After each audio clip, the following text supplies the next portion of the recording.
Hi guys, welcome to revision time. आज मैं ला रही हूँ आप सभी के लिए आरआरबी आरपीएफ एसआई एग्जाम के लिए 2 दिसंबर को पूछे गए क्वेश्चन की एनालिसिस वीडियो। तीनों ही शिफ्ट के क्वेश्चन है, जीके और जीएस के।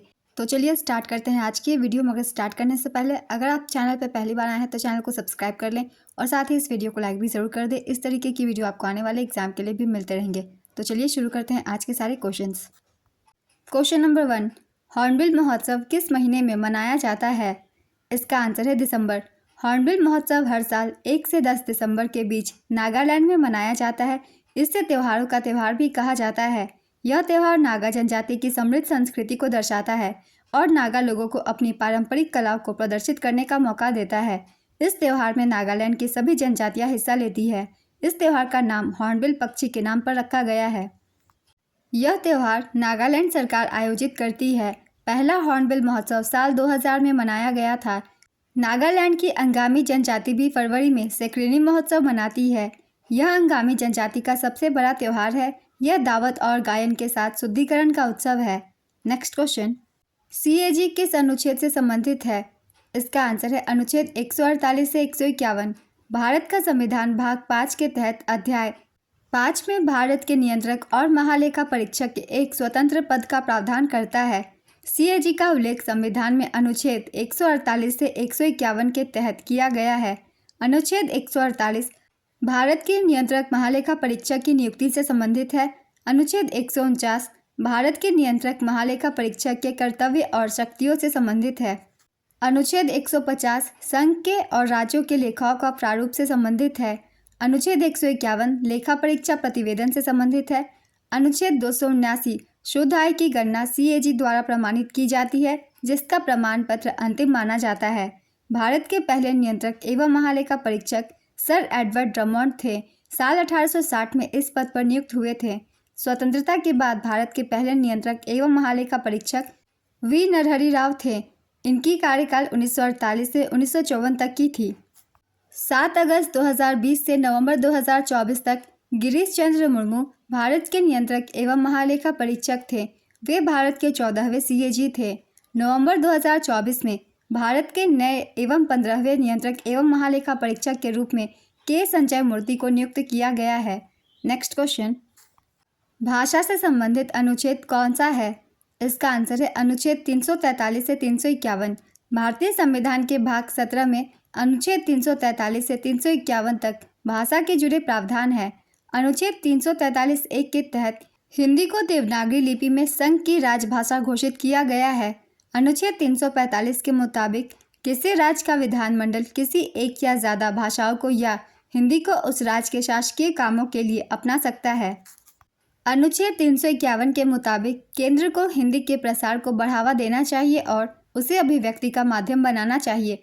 अनुच्छेद 210 के मुताबिक विधानसभा का अध्यक्ष या विधान परिषद का सभापति किसी सदस्य को अपनी मातृभाषा में सदन को संबोधित करने की अनुमति दे सकता है। नेक्स्ट क्वेश्चन, महाभियोग का प्रावधान किस देश से लिया गया है? इसका आंसर है संयुक्त राज्य अमेरिका। चलिए एक बार सभी लिए गए स्रोतों की एक बार हम रिवीजन कर लेंगे। कौन से स्रोत किस देश के संविधान से लिए गए हैं?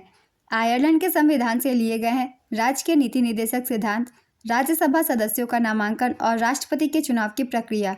अमेरिका के संविधान से मौलिक अधिकार, स्वतंत्र न्यायपालिका और न्यायिक समीक्षा, राष्ट्रपति का महाभियोग, सर्वोच्च न्यायालय और उच्च न्यायालय के न्यायाधीशों को हटाना और उपराष्ट्रपति का पद।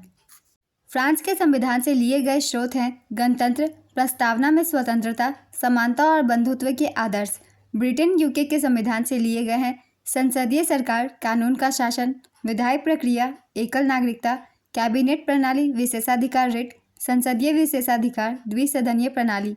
कनाडा के संविधान से लिए गए स्रोत हैं एक मजबूत केंद्र के साथ संघ, केंद्र में अवशिष्ट शक्तियों का निहित होना, केंद्र द्वारा राज्यों के राज्यपालों की नियुक्ति, सर्वोच्च न्यायालय का सलाहकार क्षेत्राधिकार। ऑस्ट्रेलिया के संविधान से लिए गए स्रोत हैं समवर्ती सूची, व्यापार की सांद्रता, संसद के दोनों सदनों की संयुक्त बैठक, सोवियत संघ यूएसएसआर जो कि अब रूस भी कहलाता है।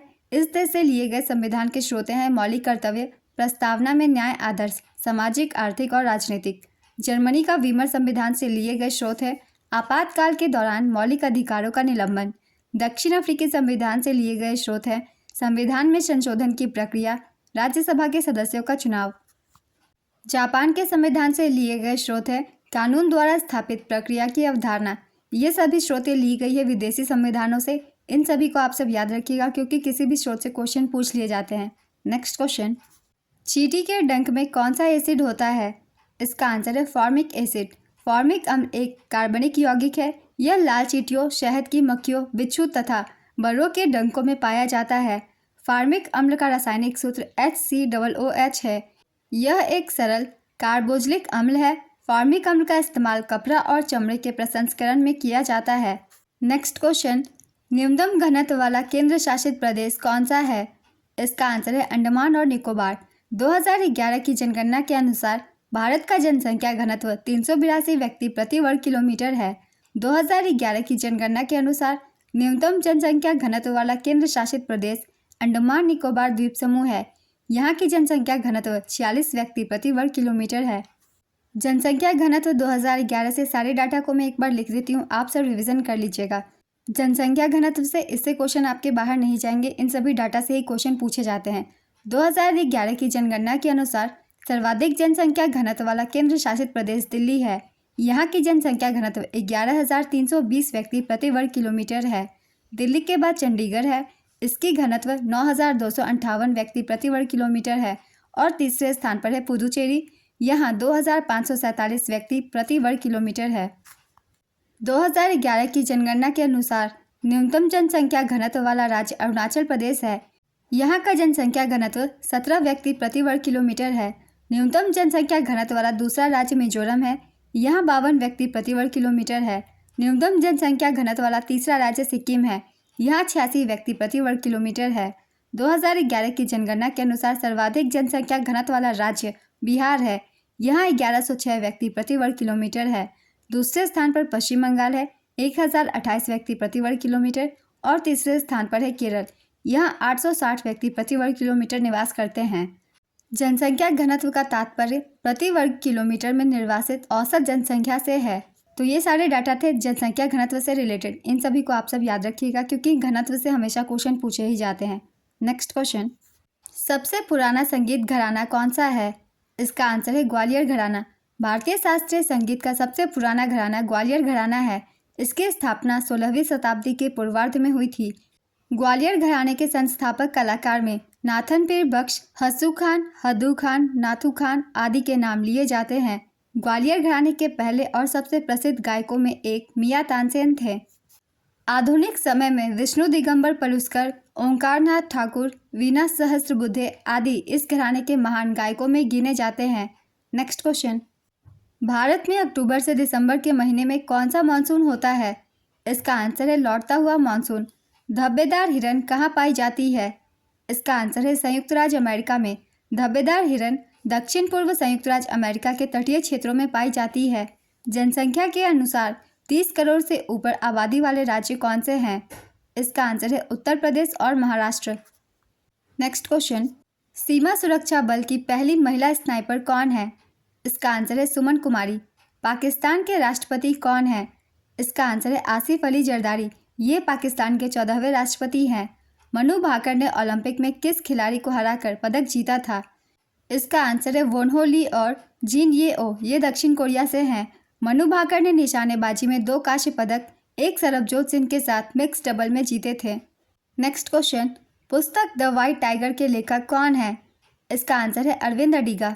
अरविंद अडिगा की कुछ और अन्य महत्वपूर्ण पुस्तकें हैं जिनसे भी क्वेश्चन पूछे जाते हैं। चलिए एक बार रिवीजन कर लेते हैं। Selection day, last man in tower, the assassinations, amnesty. Aravind Adiga को उनके पहले उपन्यास द व्हाइट टाइगर के लिए 2008 में मैन बुकर पुरस्कार से सम्मानित किया गया था। नेक्स्ट क्वेश्चन, प्रधानमंत्री स्वनिधि योजना को वर्ष 2024 तक कितने साल हो गए? इसका आंसर है 4 साल। पीएम स्वनिधि का पूरा नाम है prime minister street vendors Atmanirbhar Nidhi योजना। इस योजना का शुभारंभ 1 जून 2020 को हुआ था। यह योजना केंद्रीय आवास और शहरी मामलों के मंत्रालय के अधीन है। नेक्स्ट क्वेश्चन, पर्दे पर बनने वाला प्रतिबिंब कैसा होता है? इसका आंसर है वास्तविक। पर्दे पर बनने वाला प्रतिबिंब वास्तविक होता है। प्रकाशिकी में वास्तविक प्रतिबिंब वह प्रतिबिंब होता है जो तब बनता है जब किरणें एक विशिष्ट बिंदु पर एकत्रित होती है। सिनेमा के पर्दे पर दिखने वाला प्रतिबिंब वास्तविक होता है क्योंकि यह प्रक्षेपक से आता है। वास्तविक प्रतिबिंब बनाने के लिए प्रकाश की किरणें को दर्पण से परावर्तित होकर पर्दे पर एक विशेष बिंदु पर पड़ना होता है। वास्तविक प्रतिबिंब दर्पण के सामने बनता है, वही अवतल दर्पण से पर्दे पर बनने वाला प्रतिबिंब आभासी प्रतिबिंब होता है। यह प्रतिबिंब उल्टा वास्तविक और वस्तु से बड़ा होता है। मानव नेत्र के रेटिना पर बनने वाला प्रतिबिंब भी वास्तविक और उल्टा होता है। रेटिना में विशेष कोशिकाएं होती है जो प्रकाश के प्रति संवेदनशील होती है। उत्तल दर्पण द्वारा बने प्रतिबिंब आभासी तथा सीधे होते हैं। उत्तल दर्पण से बनने वाला प्रतिबिंब हमेशा आभासी, सीधा और छोटा होता है। नेक्स्ट क्वेश्चन, गुलाम वंश के शासकों का सही क्रम कौन सा है? इसका आंसर है कुतुबुद्दीन ऐबक, शमसुद्दीन इल्तुतमिश, रजिया सुल्तान और गियासुद्दीन बलबन। ये इसका सही क्रम है। इसी अनुसार इन सभी ने शासन किया था। गुलाम वंश के शासक कुतुबुद्दीन ऐबक, शमसुद्दीन इल्तुतमिश, रजिया सुल्तान और गियासुद्दीन बलबन गुलाम वंश के महान शासक थे। गुलाम वंश दिल्ली सल्तनत का पहला वंश था। इसकी स्थापना कुतुबुद्दीन ऐबक ने की थी। यह वंश 1206 से 1290 तक चला। इस वंश में 5 शासक थे। रजिया सुल्तान दिल्ली पर शासन करने वाली पहली और आखिरी मुस्लिम महिला थी। रजिया सुल्तान को अल दीन के नाम से भी जाना जाता है। नेक्स्ट क्वेश्चन, इनमें से कौन सा स्वर्णिम चतुर्भुज योजना से नहीं जुड़ा हुआ है? केरल, कोलकाता, आंध्र प्रदेश, तमिलनाडु। इसका आंसर है केरल। स्वर्णिम चतुर्भुज परियोजना यह भारत के 4 प्रमुख मेट्रो शहरों दिल्ली उत्तर, कोलकाता पूर्व, मुंबई पश्चिम और चेन्नई दक्षिण को जोड़ता है। 5,846 किलोमीटर की लंबाई के साथ यह भारत में सबसे बड़ी राजमार्ग परियोजना है और दुनिया की 5वीं सबसे लंबी राजमार्ग है। प्रधानमंत्री अटल बिहारी वाजपेयी ने 6 जनवरी 1999 को इस परियोजना की आधारशिला रखी थी और इसे 2012 में पूरा कर लिया गया। स्वर्णिम चतुर्भुज परियोजना का प्रबंधन भारतीय राष्ट्रीय राजमार्ग प्राधिकरण NHAI द्वारा सड़क परिवहन और राजमार्ग मंत्रालय के अधीन किया जाता है। स्वर्णिम चतुर्भुज भारत के 13 राज्यों से होकर गुजरता है। स्वर्णिम चतुर्भुज का उत्तर पश्चिम गलियारा 4000 किलोमीटर लंबा है और श्रीनगर को कन्याकुमारी कोच्चि से जोड़ता है। राष्ट्रीय राजमार्ग 44 उत्तर दक्षिण गलियारे से जुड़ा हुआ है। स्वर्णिम चतुर्भुज का पूर्व पश्चिम गलियारा 3300 किलोमीटर लंबा है और सिलचर और पोरबंदर को जोड़ता है। राष्ट्रीय राजमार्ग 27 पूर्व पश्चिम गलियारे से जुड़ा है। सिलचर असम का एक शहर है और पोरबंदर गुजरात का एक शहर है। नेक्स्ट क्वेश्चन, भारत में निर्धनता को किससे मापा जाता है? इसका आंसर है प्रमुख गणना अनुपात, कैलोरी का सेवन, घरेलू उपभोग व्यय। भारत में गरीबी का आकलन करने का काम नीति आयोग की टास्क फोर्स करती है। इसके लिए सांख्यिकी और कार्यक्रम कार्यान्वयन मंत्रालय के तहत राष्ट्रीय नमूना सर्वेक्षण कार्यालय आंकड़े इकट्ठा करता है। नेक्स्ट क्वेश्चन, राज्यसभा का पदेन सभापति कौन होता है? इसका आंसर है भारत के उपराष्ट्रपति। भिराना हड़प्पा स्थल कहाँ स्थित है? इसका आंसर है हरियाणा। भिराना भारत के उत्तरी राज्य हरियाणा के फतेहाबाद जिले का एक बड़ा गांव है जिसकी आबादी 20,000 के करीब है। यह सिंधु घाटी सभ्यता का अब तक का खोजा गया सबसे प्राचीन नगर है। नेक्स्ट क्वेश्चन, नाबार्ड जो बैंकों को लोन देता है उसको किस नाम से जाना जाता है? इसका आंसर है दीर्घकालिक ऋण।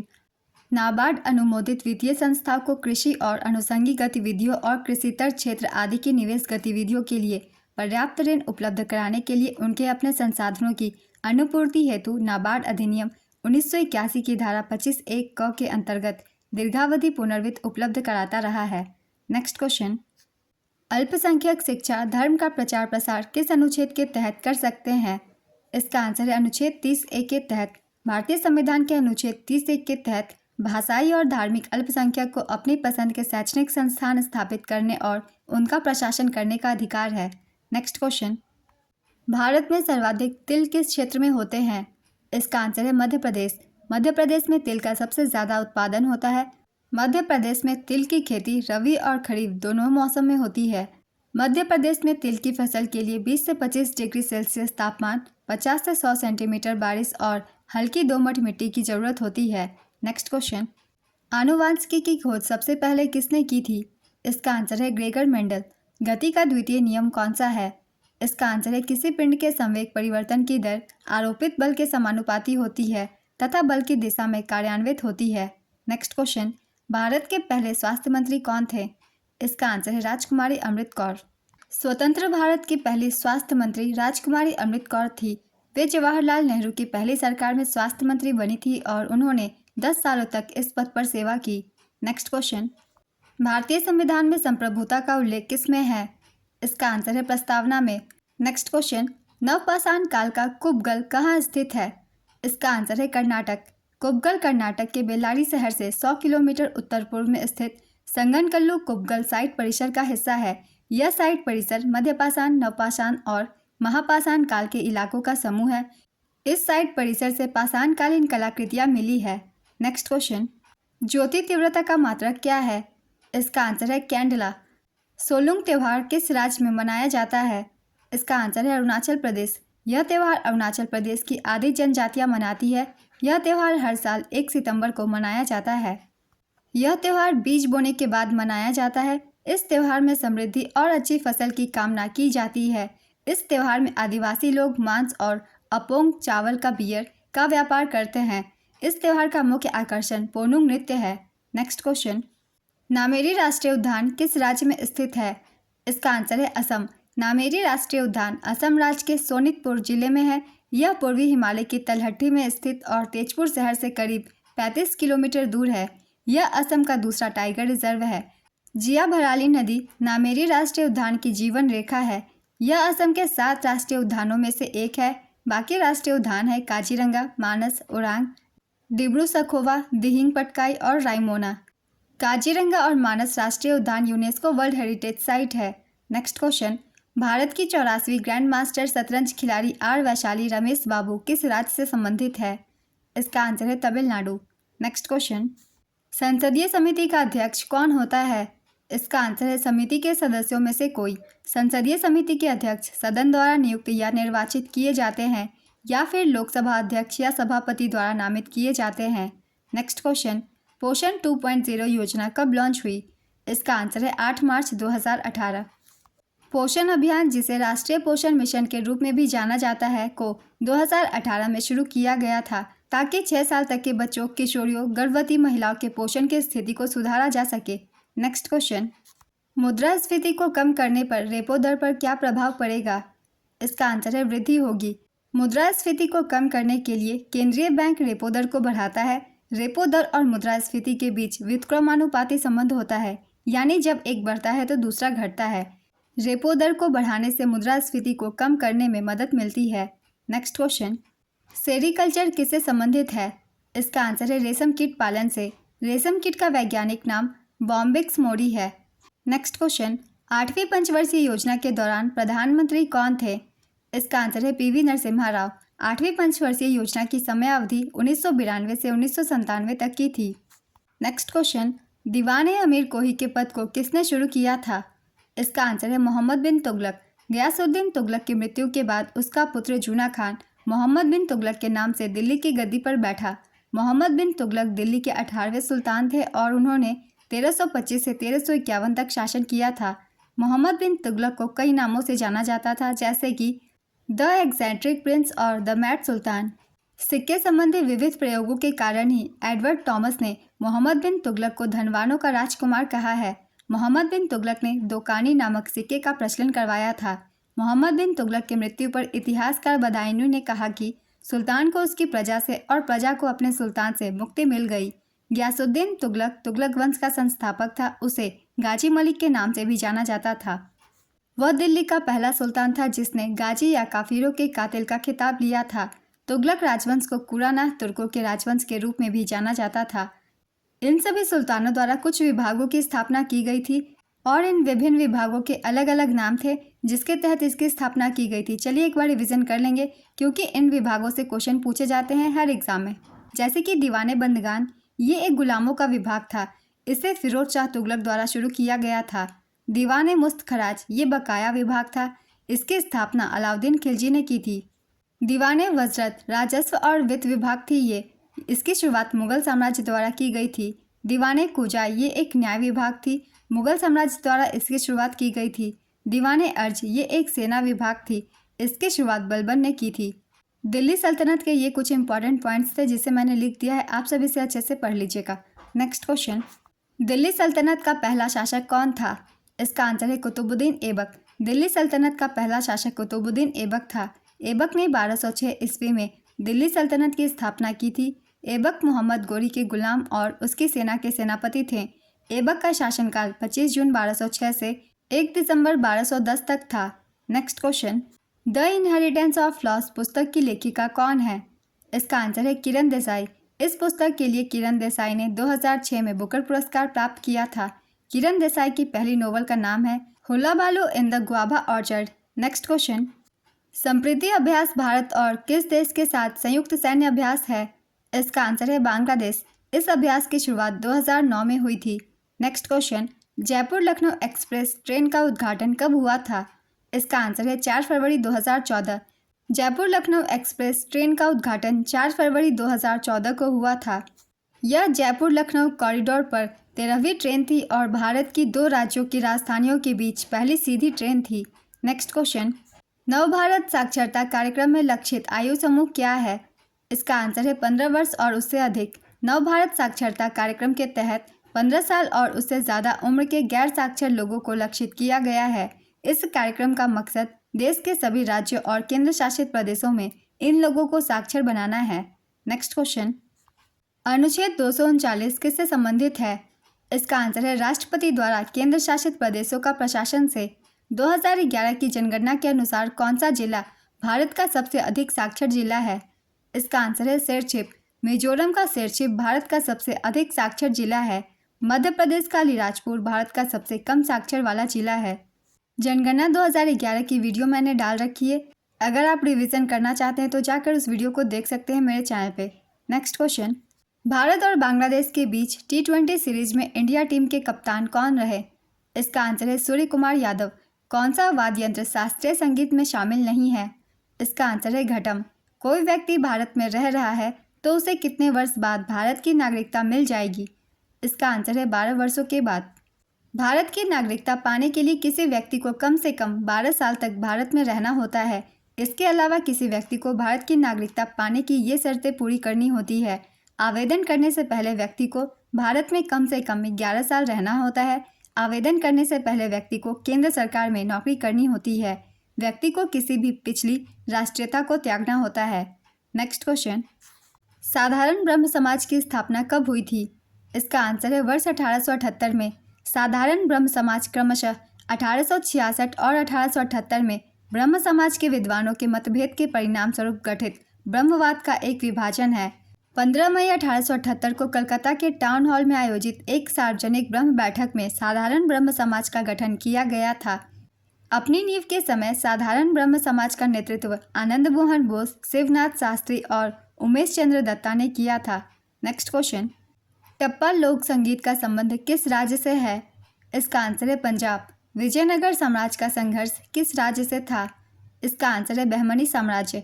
लोकसभा और राज्यसभा की संयुक्त बैठक किसके द्वारा बुलाई जाती है? इसका आंसर है राष्ट्रपति। भारतीय संविधान का अनुच्छेद 108 कुछ मामलों में दोनों सदनों की संयुक्त बैठक से संबंधित है। नेक्स्ट क्वेश्चन, भारतीय संविधान का अनुच्छेद 73 किससे संबंधित है? इसका आंसर है संघ की कार्यपालिका के विस्तार से। भारत सरकार के सेतु भारतम कार्यक्रम का उद्देश्य क्या है? इसका आंसर है राष्ट्रीय राजमार्गों को रेलवे क्रॉसिंग से मुक्त करना। सेतु भारतम परियोजना की शुरुआत 4 मार्च 2016 को प्रधानमंत्री नरेंद्र मोदी ने की थी। इस परियोजना को वर्ष 2019 तक सभी राष्ट्रीय राजमार्गों को रेलवे क्रॉसिंग से मुक्त करने की पहल के रूप में शुरू किया गया था। प्रधानमंत्री नरेंद्र मोदी के अनुसार इस परियोजना का कुल बजट 102 बिलियन रुपए था, जिसका उद्देश्य लगभग 208 रेल ओवर और अंडरब्रिज बनाना था। सेतु भारतम परियोजना सड़क परिवहन और राजमार्ग मंत्रालय द्वारा कार्यान्वित की जा रही है। नेक्स्ट क्वेश्चन, संसद का प्रमुख कौन होता है? इसका आंसर है राष्ट्रपति। भारतीय संसद में राष्ट्रपति प्रमुख होते हैं। राष्ट्रपति के अलावा संसद में ये 2 सदन होते हैं, राज्यसभा राज्यों की परिषद और लोकसभा लोगों का सदन। नेक्स्ट क्वेश्चन, फॉरवर्ड ब्लॉक के संस्थापक कौन थे? इसका आंसर है सुभाष चंद्र बोस। सुभाष चंद्र बोस ने फॉरवर्ड ब्लॉक की स्थापना 3 मई 1939 को की थी। नेक्स्ट क्वेश्चन, अभिनव भारत सोसाइटी किसके द्वारा स्थापित किया गया था? इसका आंसर है वीडी सावरकर। 1999 से 2000 में भारत की साक्षरता दर कितनी थी? इसका आंसर है 62%। NSSO national sample survey office ने अपनी 55वीं राउंड रिपोर्ट 1999 से 2000 में साक्षरता दर का अनुमान लगाया। इस रिपोर्ट के अनुसार उस समय की साक्षरता दर 62% थी। नेक्स्ट क्वेश्चन, किस अनुच्छेद में उच्चतम न्यायालय की बात की गई है? इसका आंसर है अनुच्छेद 124। निम्नलिखित में से कौन सा ताल वाद्य यंत्र नहीं है? सरोद, मृदंग, तबला, घटम। इसका आंसर है सरोद। ताल वाद्य यंत्र में जानवरों की खाल से टकराकर ध्वनि उत्पन्न होती है, जिसे मिट्टी या धातु के बर्तन या लकड़ी के बैरल या फ्रेम में फैलाया जाता है। नेक्स्ट क्वेश्चन, मुगल काल में कृषि का विकास किसने करवाया था? इसका आंसर है अकबर। दिल्ली का पहला मुगल शासक कौन था? इसका आंसर है बाबर। बाबर ने 1526 में इब्राहिम लोदी को पानीपत के प्रथम युद्ध में हराकर भारत में मुगल साम्राज्य की स्थापना की थी। बाबर के बाद हुमायूं गद्दी पर बैठा। हुमायूं दूसरा मुगल सम्राट था, अकबर तीसरा मुगल सम्राट था, जहांगीर चौथा और शाहजहां पांचवा मुगल सम्राट था। मुगल साम्राज्य की गद्दी कुल 19 बादशाहों ने संभाली थी। अंतिम मुगल सम्राट बहादुर शाह द्वितीय या बहादुर शाह जफर था। नेक्स्ट क्वेश्चन, पृथ्वी 2 मिसाइल का परीक्षण कब हुआ? इसका आंसर है 10 जनवरी 2023 को चांदीपुर, उड़ीसा से। नेक्स्ट क्वेश्चन, किसी देश की औसत आय की गणना कैसे की जाती है? इसका आंसर है देश की कुल आय को उसकी कुल जनसंख्या से विभाजित करने पर। आज की ये वीडियो कंप्लीट होती है। अगर आप सभी को ये वीडियो हेल्पफुल लग रही हो तो वीडियो को लाइक ज़रूर कर दीजिएगा और साथ ही चैनल भी सब्सक्राइब कर लीजिए। इस तरीके की इन्फॉर्मेटिव वीडियो आपको आने वाले एग्जाम के लिए भी मिलते रहेंगे। फिर मिलते हैं अगले वीडियो के साथ। आप सभी को थैंक यू।